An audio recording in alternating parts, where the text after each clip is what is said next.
With about 2 months left before a peak shrimping season in the Gulf of Mexico, local shrimp boat owners are struggling to fill jobs. They say they can't find enough people that want to work in the shrimping industry. And Channel 5's Daisy Martinez spoke with some shrimpers. She's in our Cameron County newsroom to explain. Local shrimpers say they heavily rely on returning workers from Mexico and Central America to complete their cruise on the ship. They come here on working visas under the H-2B Temporary Workers Program. This year, the returning workers program won't be available, and the shrimpers here say they're hurting. Shrimp boat captain Adalberto Ponce says this year the Gulf is full of shrimp.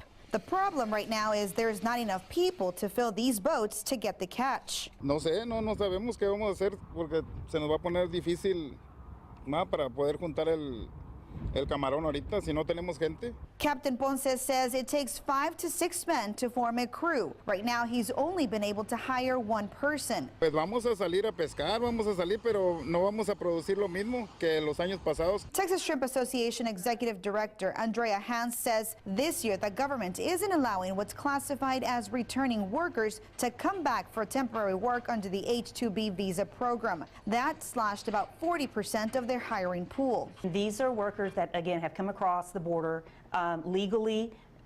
We've trained them, and they have applied or accepted jobs here on particular boats. Most of them are returning workers, which means they've actually been working for the same boat owner for at least 3 years. Hans says peak season starts July 15th. Despite recruitment efforts to draw American workers to fill the spots that foreign workers aren't being allowed to take this year, she says people just don't want these jobs. There's a perception that we are not hiring American workers and pushing them to the side and going to get out of the country workers. And in this scenario, this is not the case. We strictly do not have a pool of workers to choose from. No sé, no les gusta estar fuera de su casa. No les gusta, no sé, no quieren trabajar en el mar.